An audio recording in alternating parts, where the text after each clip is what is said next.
Welcome to the Cash Flow Project Podcast. Are you looking to better your financial situation by increasing your cash flow? Too busy to hunt for real estate deals or don't know where to start? Then you're in the right spot. Join us as we dive in and talk about investing for cash flow using multifamily real estate. Welcome to the Cash Flow Project Podcast. I'm your host, Steve Fieros with Tri-City Equity Group. Today, super excited. You got a 2-for-1. We've got James Martell and Dane Danbury on the show. Super excited to have them both on. They've got a wealth of experience in the financial world, and both as entrepreneurs, both individually, both had incredibly successful careers, and now they're partnering together for kind of bigger and better projects. So I'm super excited to have them on and let them kind of talk a little bit about the projects they've got going on, both with short-term rentals, funds, kind of larger deals. Larger deal flow than maybe some of our, other guests doing vacation rentals, especially.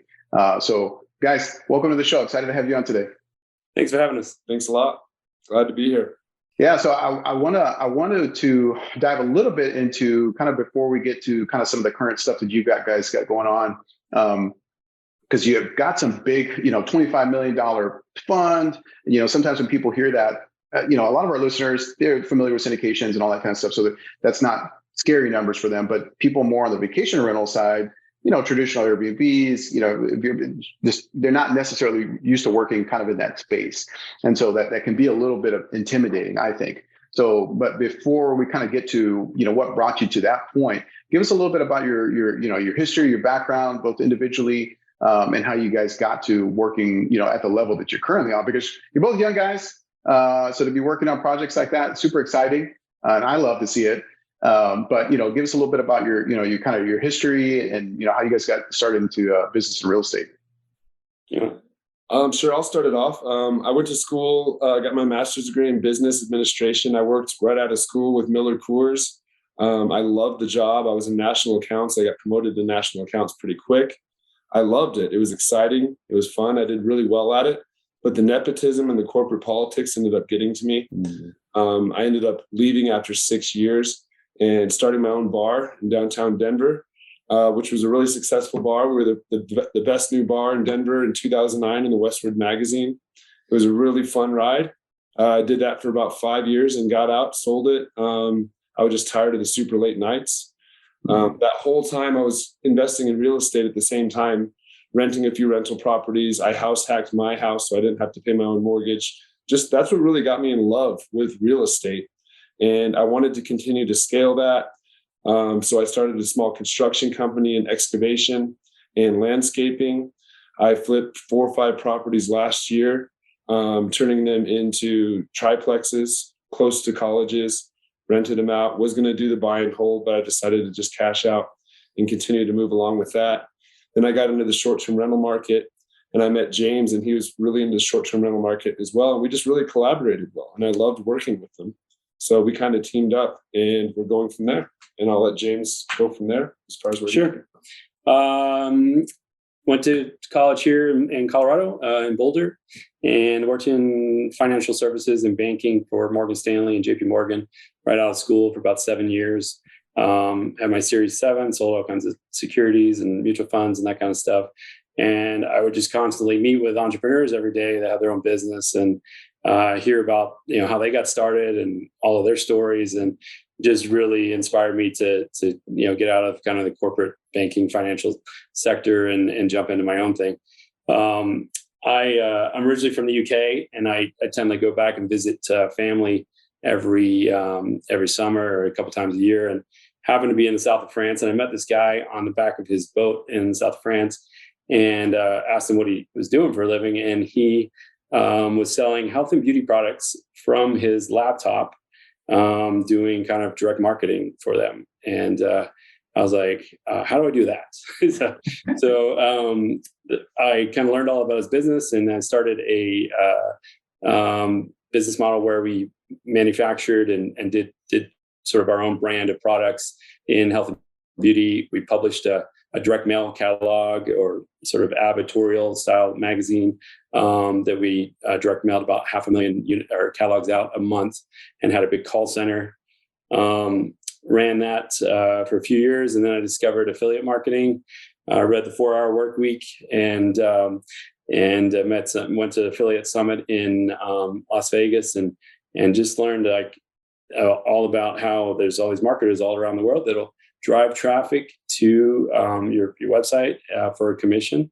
And that sounded like a lot better deal than the direct mail, where we put a couple $100,000 down and cross our fingers that in the next 60 days we're going to get enough response to at least pay our bills off.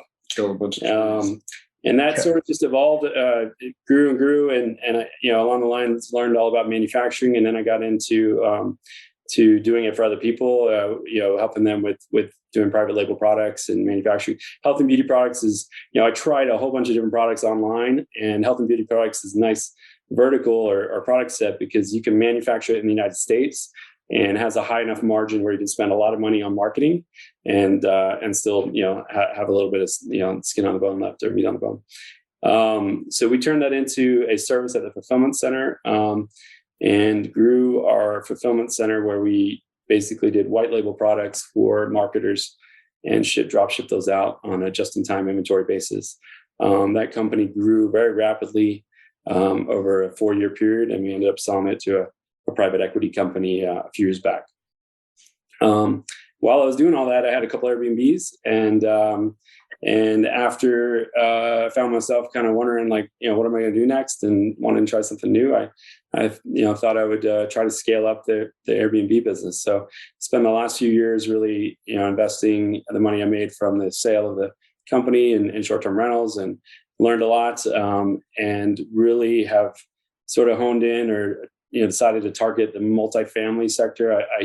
I been running numbers on a ton of different types of properties over the years, and really like the economies of scale of having more than one unit in a location. You can streamline your operations, all your marketing, all those things. It just works a lot better at scale, and having multi doors. I mean, you can only rent so many weekends, and just having more doors for the weekends, where most popular days, just the financial numbers just work out so much better. And it keeps us out of the political turmoil of single family Airbnbs being pushed out of certain towns. So by setting up as a multifamily boutique hotel, you have that leverage, and you don't have to worry about future being potentially kicked out of a market. So. Yeah, no, I definitely run. I mean, I can relate to that directly. I mean, I know a lot of our listeners may be in markets too, like especially the ones that are doing vacation rentals. I'm here in Hawaii, and most people know, and this place here is, one of the most heavily regulated for vacation rentals kind of anywhere in the nation. So no, I definitely, as we're seeing more and more cities, I think around the country, that definitely becomes more and more a factor. In terms of ordinances and regulations and whatnot. So yeah, no, that's definitely smart for you guys. And I know you're focusing on like a specific niche product too, right? It's on multifamily side, like for us, we're used to 50 to 100, 150 units, but you guys are kind of working a little bit of a niche within that space, right? For you're not doing 100 unit complex, right? Like we're smaller spaces, close to national parks, close to big attractions. They get a ton of tourism, but nothing on that scale that looks like almost like an apartment complex. We wanted to be very unique, decorated, very high end, separate ourselves from the average Airbnbs. That market's tending to contract right now because so many people jumped into it, and there was nothing special about their units. So we're doing stuff with value add, and a pool, or right 4 miles from the entrance to a national park, but multi-unit, where it's almost a community. Like there's activities on that property that multiple units can collaborate and have fun with. So it's almost like a small hotel, but classier and more private, Yeah, the niche really is 2 to 25 units. I mean, it doesn't, for short-term rentals, it doesn't really make sense to have 50 to 100 units all in one place. That's a little bit of oversaturation. So that's one reason. Second reason for doing these type of properties is in a city like Denver, where they're really strict. I think it's one of the most strict urban markets in the country on the primary residence thing. We can get a property that's zoned commercial, get a lodging license on it, and then just bypass all the issues that we're having. I used to have a number of single family home properties in Denver. We got rid of most of them because of the regulations. The other thing we like about the multifamily product, or we're finding a lot of sort of mom and pop people that have owned a 2 to 25 unit complex for 20, 30 years. They've never done Airbnb. They've never done any digital marketing, and we're able to go in there and really find value where we've seen all the home prices get really inflated over the last few years. These type of properties, in my opinion, are undervalued, and we can go in there, run numbers, figure out what it would look like if we apply some digital marketing to the property and get the occupancy rate up and the overall revenue up, and really find a way to increase that overall cap rate and increase the value of the property. Yeah, no, I mean, and it's a great market too, because something, when you're dealing with that size of asset, it is going to be more of that mom and pop owner, right? Because once you start to get, a little too big, it's really not mom and pop anymore. I mean, we did have, we picked up 100 unit that was still family owned, and they had like rent rolls and, handwritten rent roll with 100 unit, but that's definitely not the norm.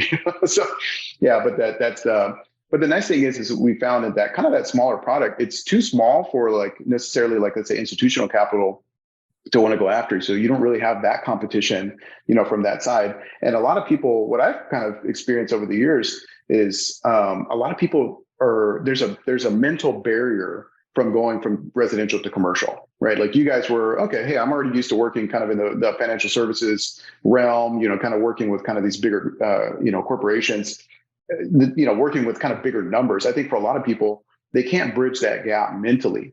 And so it's like, I've talked to so many investors, going to different meetups and networking and whatnot. And they're like, oh yeah, I've got, 40, single family long-term rentals, but you guys do commercial. I could never do commercial. I couldn't do a 50 unit apartment building. I'm like, you're doing way more work, having 40 single family houses than, having a single, 50 unit complex. I mean, it's a little different, of course, to go after the debt and all that kind of stuff. But it's like just the scalability. You alluded to that earlier. It's like, yeah, the scale that you're able to get, having that many units under one roof, because you're not dealing with 40 different roofs and 40, water heaters and all this kind of different stuff. It's like, well, no, it's all manageable. It's all one location. It's just easier to deal with.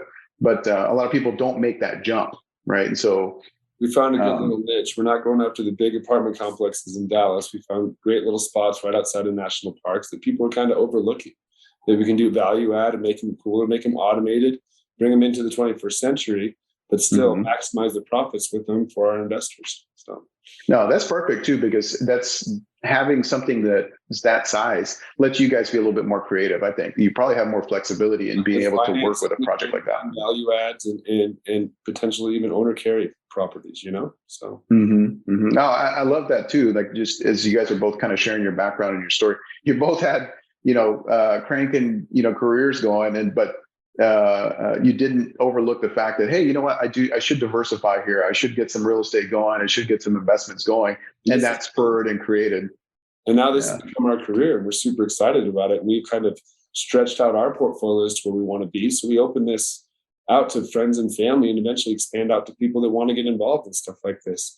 They wouldn't be able to maybe make the leap by themselves. So right, which has brought us to where the point you guys are at now, because you've launched a fund, right, that lets you. That's now you can have other investors kind of partner with you along kind of in that journey, right? Like, oh, okay, hey, I want to go after, I want to invest in this kind of boutique hotel. How do I do that? I've never done that. But now there's an on-ramp, right? Now there's an avenue you guys have created to make that possible. Correct. Yeah. I just over the last few years of doing this, every time I have a conversation with friends, family, business meetups, whatever, everybody gets excited. Everybody's interested in the short-term rental space, and but they have busy lives, and the time involved in setting these places up and getting up and running, and sort of having a team to do all that we have is a lot of work. And so I was trying to figure out a way to get to allow the people I meet to join us, and and decided syndication was the best way to go.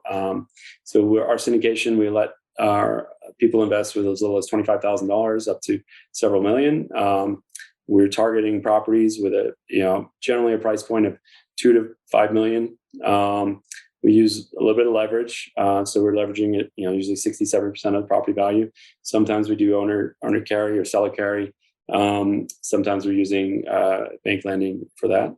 We're very focused on cash flow and improving the overall revenues and cap rate of the property. Where we see most of the valuation increase from those increase in revenues. It's a good model. I ran numbers on all kinds of single family homes, and it's pretty hard to find the right single family home at the current price points that actually is a good investment these days. That they're out there, but I would say 80% of the properties that I get sent don't seem to make sense. It's a lot easier once you get into these little larger developments to find something that's got some really nice numbers.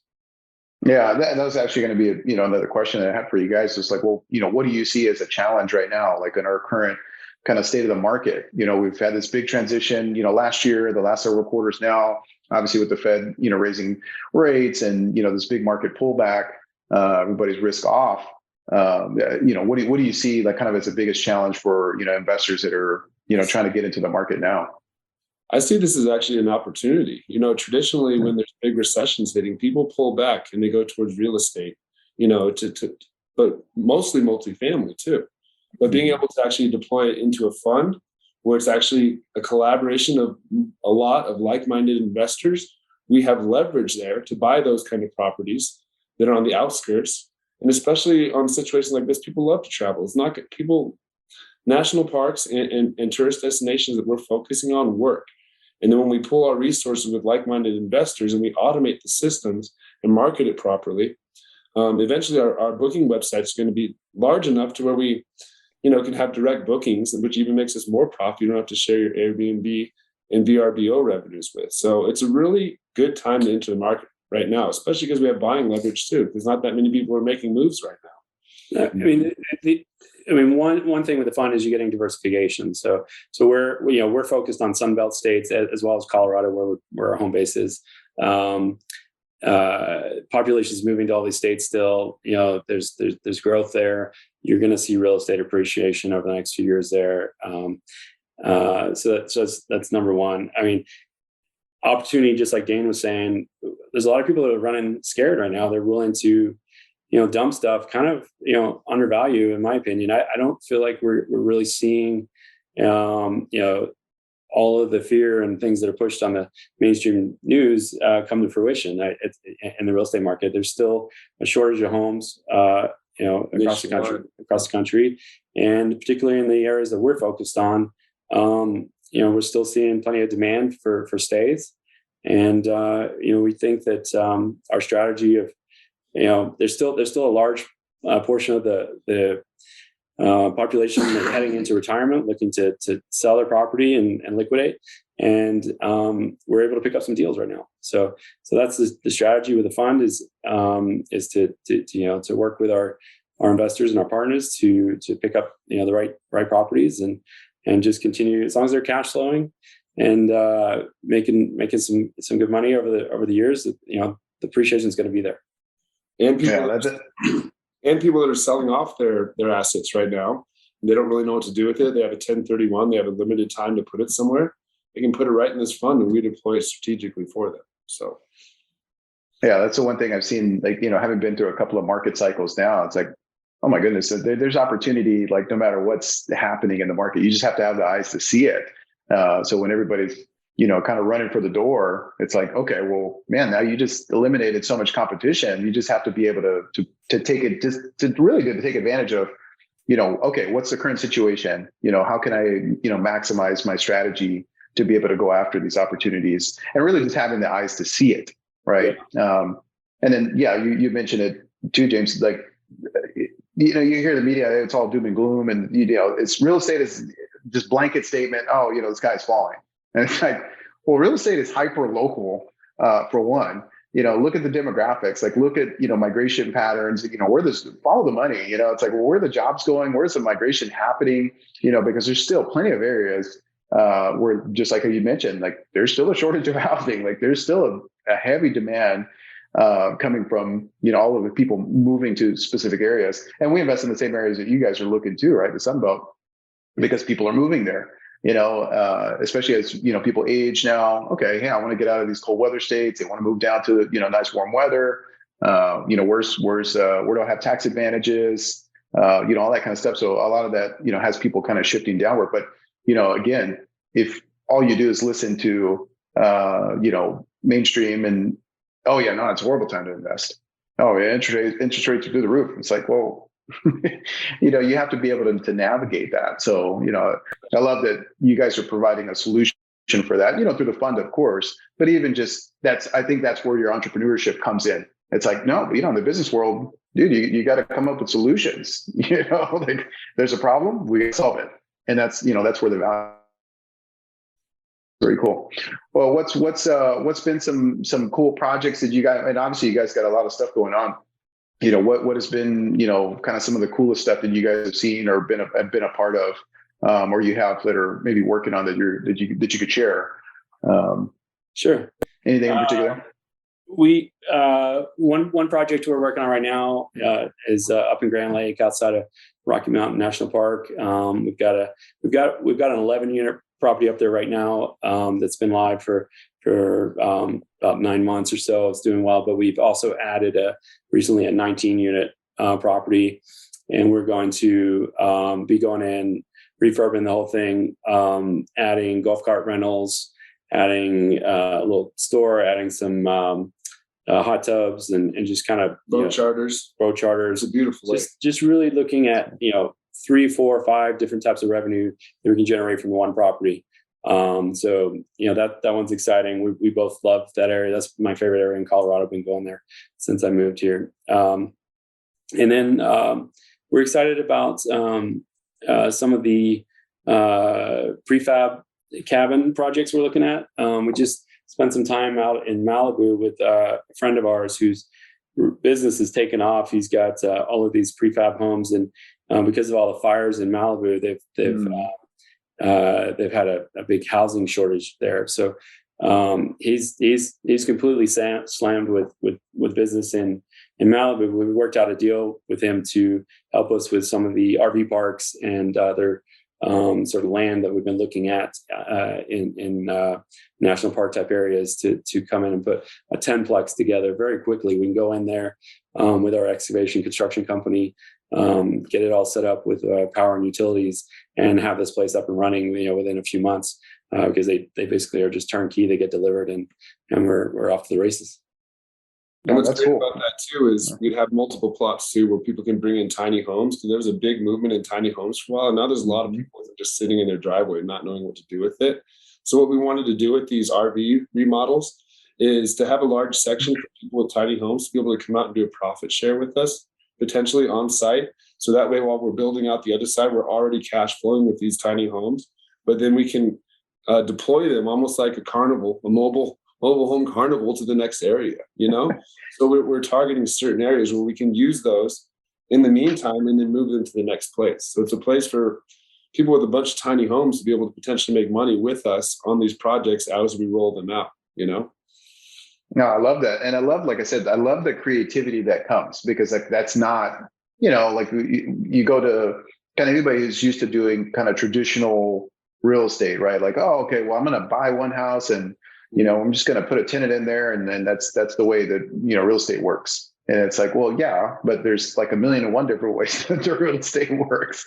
So I love the kind of creative aspect there where you can, hey, look, we do have these, sizable upfront costs at any kind of real estate development, especially if you're, working with raw land or whatever. Okay, we've got utilities coming in. Hey, we're going to be building, these individual units. Well, we do have some infrastructure in place. Hey, why don't you partner with us? And now you've got, additional source of revenue that just makes your project more resilient, for one. And I love like kind of the creative aspect. You mentioned, that lakefront property.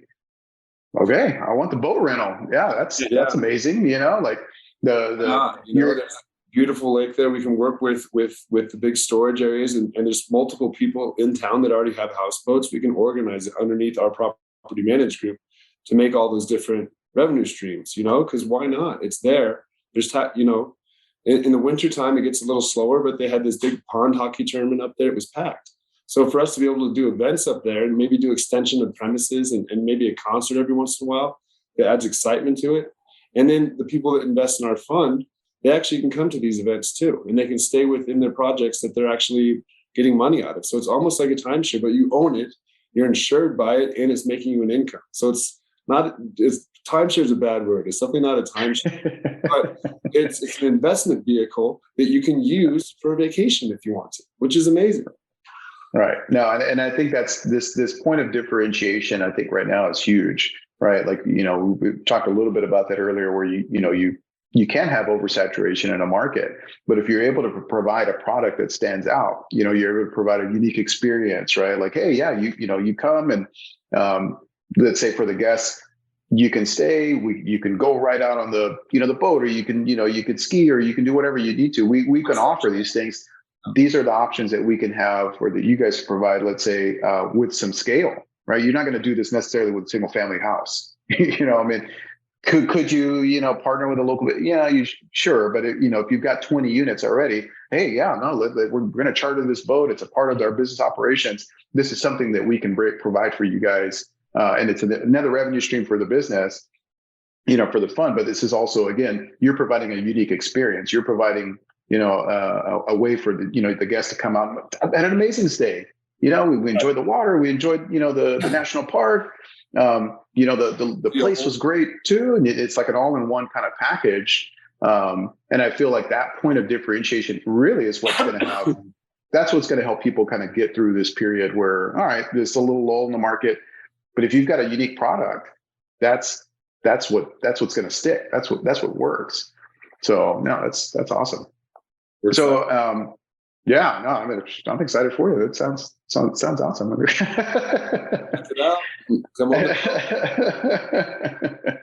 Well, kind of throughout this, like you guys have obviously, like I said, I think your prior business experience has definitely helped you both, right? To kind of see multiple angles, multiple opportunities. Kind of throughout all of this, like how important is like mindset been to you guys? If you guys were always from the get-go, like, no, I got the lemonade stand, and you were always kind of identified entrepreneurship was like in the blood, or was it, at a certain point you had to kind of make a determination that no, I'm going to be successful, and this is going to happen. Like, how has you're having the right mindset kind of work for you guys throughout all of this? I think we both come from entrepreneurial fathers. Sure. Yeah, like my dad started a number of companies, and I just watched him as a kid, just constantly, new ideas, new businesses.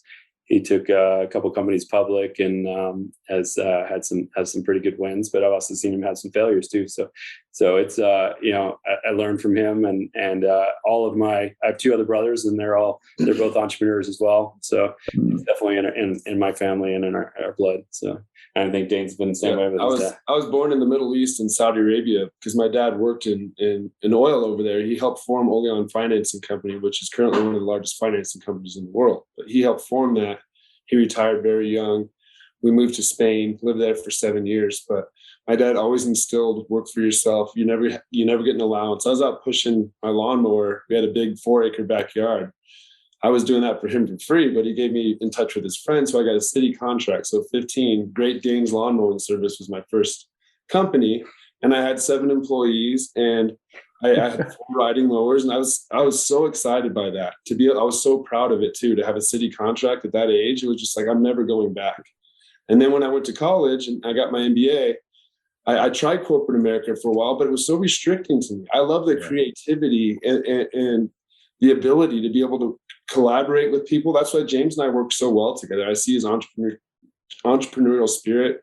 In the past, in my bar days when I owned a bar, I got screwed over by bad business partners. So I think we both is just kind of a natural calling to where we came together and started working together on this. And we're super excited about it. But yeah, entrepreneur spirit is in both of our bloods. And I think we work well together. So this is going to be a great opportunity. No, that's awesome. That's awesome. And, you guys kind of mentioned it already. It's nice that you saw it already from the get-go, right? And so for me, like I'm a family guy, I think a lot about that. I feel like once you hit a certain kind of stage in life and you start thinking, well, generationally, right? Like, oh, I want to leave something solid for my kids, right? I just want to leave, a good legacy, right? You start to kind of get into this mindset of legacy. And it's like, well, you guys both had that, you had exposure through, like, let's say business, not being scared to take risks, and hey, we just got to get out there and try. You got to take a swing. But you both saw that through your family's businesses and their the work that they had. So I always think it's important. It's like, well, hey, you've got kids, and I talk to a lot of investors, and it's like, well, yeah, I want to leave something good for. Okay, well then you got to try, because they're going to see you doing it. So if they see you just normal to, well, yeah, that's great for other people. We'll just let them do it. It's like, well, yeah, but that opportunity is there for you too. So it's like you got to get out there. Collaboration, not competition. I mean, we meet people all the time that are in real estate that almost get intimidated by it. But no, there's plenty of meat on the bone. Let's work together. Let's have fun doing it and enjoy it. It can be stressful, some of the deals, but you got to have fun with it. And you got to have a vision. And you got to definitely analyze the numbers. That's the most important part. But then you also have to have fun executing it and doing the negotiations and the strategy. And it's all on you. You're not working for anyone. You're not answering to anyone except for yourself. So actually with this fund, now we have responsibility to return to our shareholders. So I mean, we're going to do what we continue to do that's been successful for us, but now we're doing it for investors as well. So, I mean, execution's everything. That's I meet people all the time with day-to-day jobs, lots of great ideas, but an idea is only as good as your ability to execute it. So it's my what I've always found with everything we've done in business. Yeah, that's the hard part too. Because like I said, there's a lot of people out there, got a lot of incredibly talented people. But again, the norm for them is, well, yeah, I've got to work, 40 years at the same company, and because that's what mom and dad did, and that's all I've known, and they're unwilling to kind of step out. And it's like, well, man, like I think I've always worked from the mindset of, as pensions kind of become fewer and fewer, far between, for jobs and for people out there, it's like, man, I got to go set up my own retirement. Like nobody's going to do it for me. Yep, you got to take that leap of faith. Your 401k is not going to do it for you. Yeah. And that's that's one of the things we're trying to do with the fund is create that opportunity for those people that perhaps don't have the time. They are in their 9-to-5 job, and they've saved up some cash to do to put in something. But taking even if you are able to buy one property, it's a lot of work. Furnishing it, setting it all up, all the bookings. You can hand that off to a management company, but they're going to take most of the profits. You're looking at 25-30% generally in most management companies. So it's pretty hard to get that to work. So we've already set up the team, and we're built economies of scale.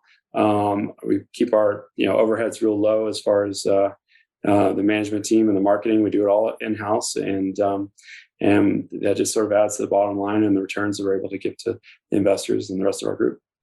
No, that's awesome. Yeah, I love it. Yeah, you guys seem like you're a great partnership. You got the creative, you got the kind of more on the, maybe a little bit more kind of the CEO.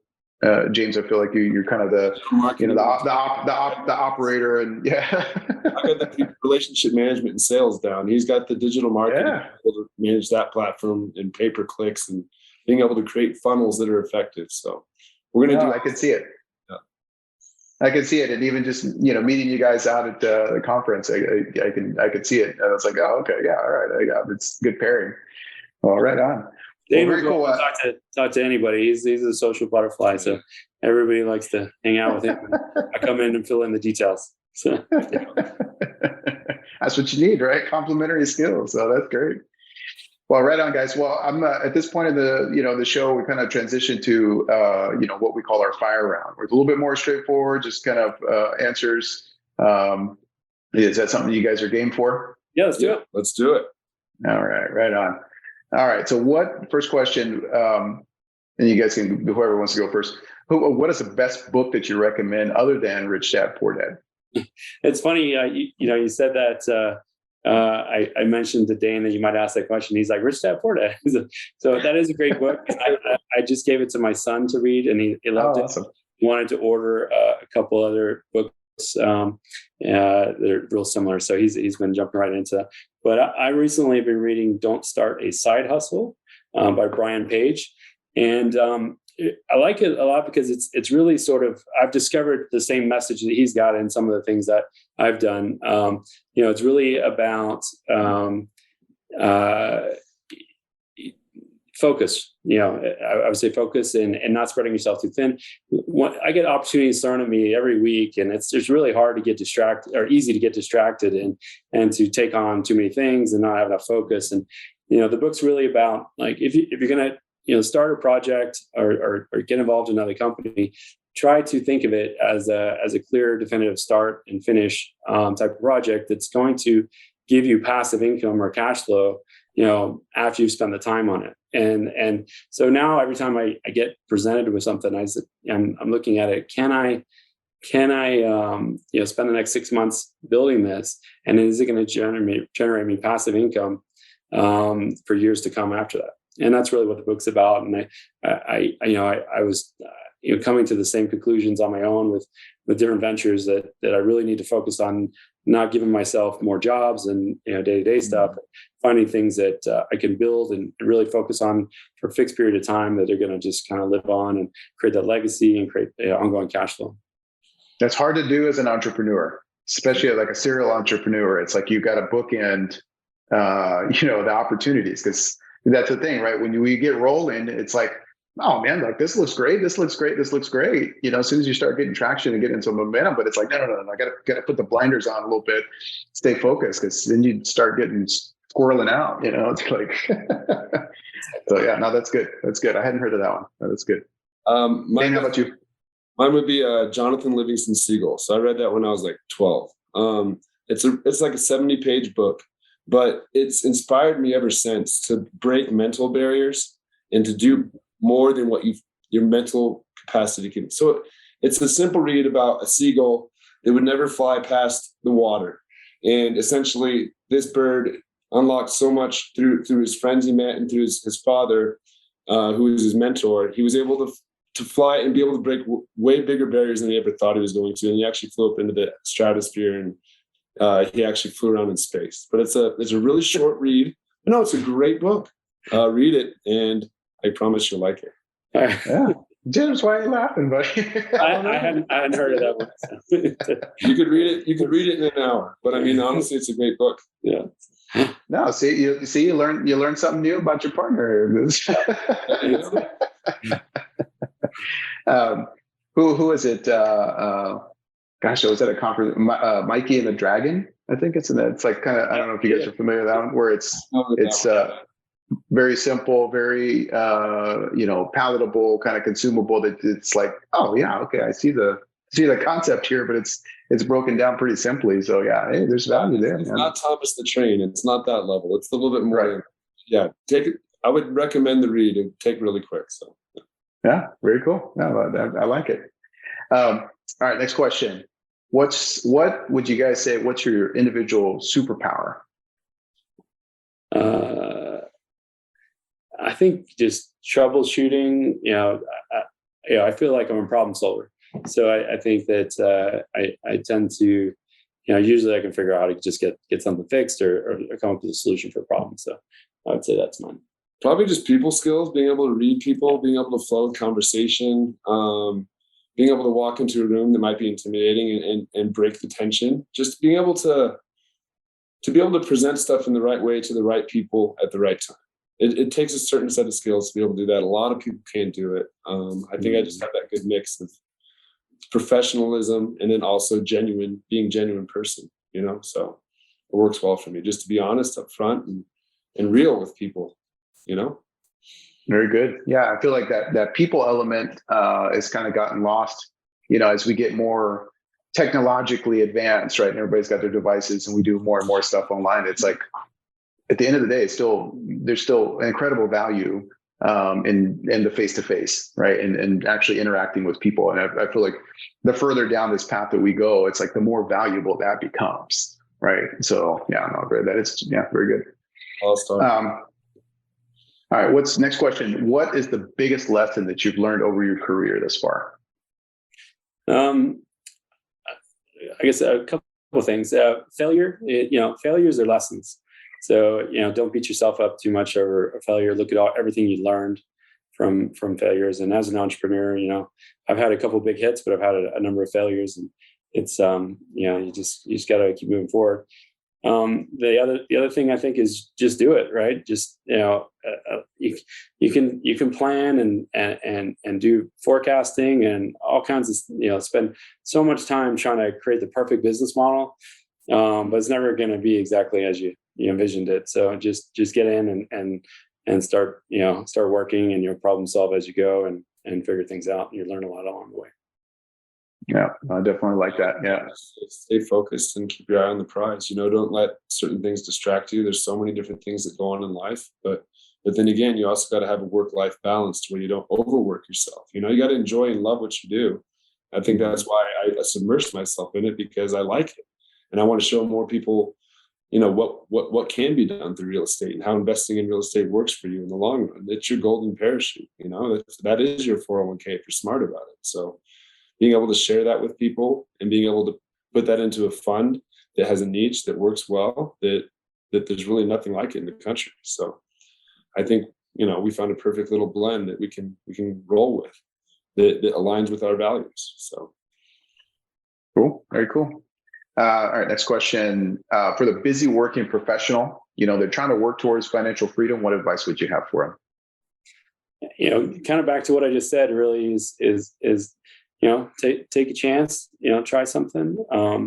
The fund is a great opportunity for you to relatively low risk to start participating in short-term rentals if you're not ready to go out and get your own, or you want a more diversified portfolio of properties and want to have the team behind you. But don't put all your eggs in one basket with your main job. I mean, things change. Companies lay people off, and you may find yourself in a tough spot someday. So having a little bit of assets in a couple other investment vehicles is a good way to hedge against that. Yeah, absolutely, I agree. I would just say time blocking is really important for me. Like if I'm up at 6 a.m. working out, I'm done with the gym by 7, and I set that up into a routine that works well for me. And, and then that way, when I'm in that sitting segment, I can truly focus on that. And whether that's spending time with my girlfriend after work, whether that's following up with old clients, whether, whatever it may be, business, personal, whether it's going skiing, you have to time block your life to where you focus on your priorities. But then when you are in that certain section, you truly focus on it. Don't have other distractions, Yeah, that's hard to do right now with so much digital bombardment and just things come at you all the time. I think focus is focusing on the present and where you are at the moment is important. So. Yeah, no, I agree. Usually, one of my big pieces of advice, if I'm talking to somebody, it's like I don't have a TV. Like that's not a thing. And some people I grew up with a TV, it was just on like a 24/7 kind of deal. And several years ago, we're like, nope, got to focus. There's just so much. I'm seeing somebody else's vision play out in front of me, whenever I'm watching that, watching the TV, I'm watching a show, watching a movie or whatever. And, of course we still do watch stuff on occasion, but laptops or whatever. But it's like, if I'm going to create my own vision, if I want to see that come to reality, then I need to kind of put those blinders on. We were talking a little bit about that earlier. I got to put the blinders on and let's focus on the things that we need to take care of. Right. And that comes back to Dane, what you're talking about, right? Like, okay, let's block this off. Let's make sure this gets done so that you can have some flexibility, you have some freedom, and you can get to those goals that you're trying to reach. All right. So that's huge. Absolutely. Podcasts, YouTube, if you're taking that time for entertainment, might as well learn something. There's so much good content out there now and other channels. Get away from the TV and all the messaging that's posted there. But I love listening to podcasts instead of it's really kind of replaced my TV in my house. So. Yeah, no, I mean, and so, that's something like all of our listeners can take away. It's like, all right, well, we're here, like in Hawaii, like Korean drama is like a big deal. But like, growing up Hispanic, it's like, oh, the novellas and like soap operas, right? Like people are familiar with that. I'm like, well, I don't have time, I don't have time to watch that. Like I'm trying to make my own stuff happen without the drama. I don't need the drama. So, Yeah. but yeah, you can be so selective with the things that you can take in, especially like that with the podcast and YouTube. And, all right, yeah, no, I'm going to dig into the direction I want to go. I want to learn more about real estate. I want to learn more about short-term rentals. I want to learn more about, whatever it is that you're trying to do. The tools are available now, but we can be hyper selective on what we take in. So yeah, no, that's great. I read an article or something recently. It was just somebody advising, like, start your routine in the morning with all your output. Go to the gym. Get all your tasks done. Get your work done, and then use those evening times for input. So you're learning something new. You're sleeping on it. You're using that kind of downtime to really take in new information, learn new skills, and especially if you're trying to change careers or learn how to do new, learn about real estate or learn something new. It's a great way to spend that time rather than mindless TV shows and reality stuff and that kind of stuff.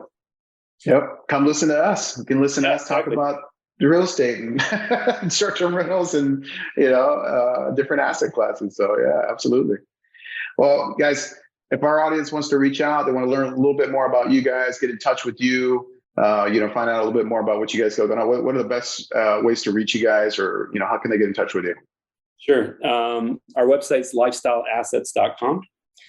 So you can go there, fill out the form, and you'll schedule a meeting with us. We can tell you about what we're doing with the fund, or just help you. We're willing to help anybody with identify property or get a second set of eyes on some property or numbers that they're looking at.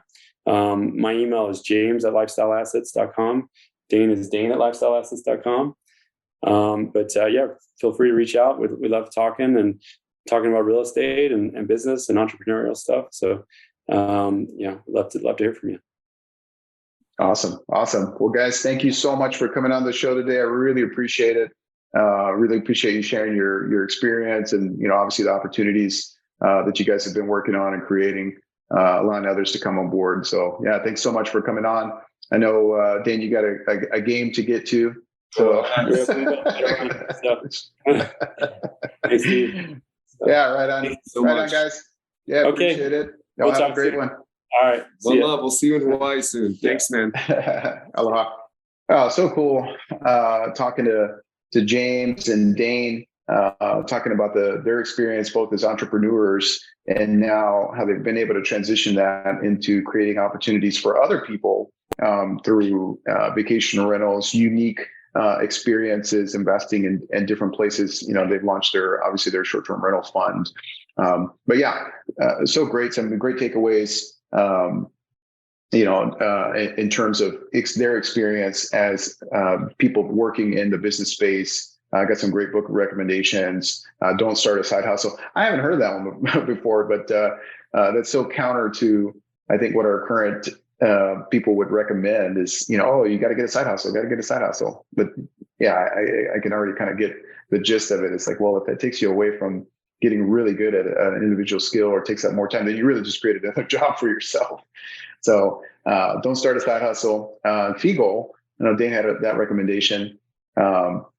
It sounds like it's more about mindset. So that's definitely a couple of books that I'm going to check out, and there were recommendations for them. And then, failures are lessons, right? That's a great takeaway. I know I personally struggled with analysis paralysis, being afraid to fail. And at times it's still something I try to overcome. But, if you look at it as, well, I'm going to have a lesson no matter what, if I take on this venture, right? And of course, you want to be mindful of it. You want to go into it with as much knowledge and information as you can to make wise decisions. But just knowing that, hey, you know what? Even if I fail, I'm going to have a lesson to be able to take away from, this. And if you succeed, of course, there's still going to be lessons there that will help you to succeed even more so in future ventures, or, if you're increasing whatever it is that you're doing, right? So no, that was a great takeaway that I had. Take a chance, of course. And then Dane had made a mention about time blocking, really just to be able to accomplish the things that you need to set aside time, within your schedule be focused on those individual items that you need to take care of. And then, that way you can ensure that everything's done at a high level quality. If you're able to block that off. So that's obviously led to them being very successful in their individual careers, and then now together as they partner with their fund. Well, guys, pleasure having everybody on the show, all of our listeners. Thank you so much for subscribing. We'd love a 5-star review from you guys on whatever platform that you're listening to us. And definitely make sure that you're sharing this episode and the show with other people. If you found any value in it, we'd really appreciate that. If you're interested in investing with us and seeing what kind of projects that we've got going on, we've got some exciting stuff happening. Go to tricityequity.com to learn more. If you're local to Hawaii, or you're visiting, maybe you're on vacation or you're outer island, you want to pop over, join our Facebook group, Honolulu Multifamily and More. We do have monthly meetups where we're able to meet in person, get to know like-minded investors, like-minded individuals, people who are trying to get better, grow their portfolio, learn more about how to better their financial positions, and create some generational wealth. Go join our group. And then, of course, we're going to be having the conference, the Hawaii Millionaire Mindset Conference. That's going to be happening June 29th to July 1st over on the Big Island. So, of course, make sure that you're picking up tickets for that. We're having weekly Q&A sessions with Duran, with Vince, and some of the other speakers that are coming on. So make sure that you're checking out the site. Make sure that you're making plans to attend. And then, of course, go out and take some action, guys. Don't forget that, the failures are a lesson. So we want to see you guys succeed.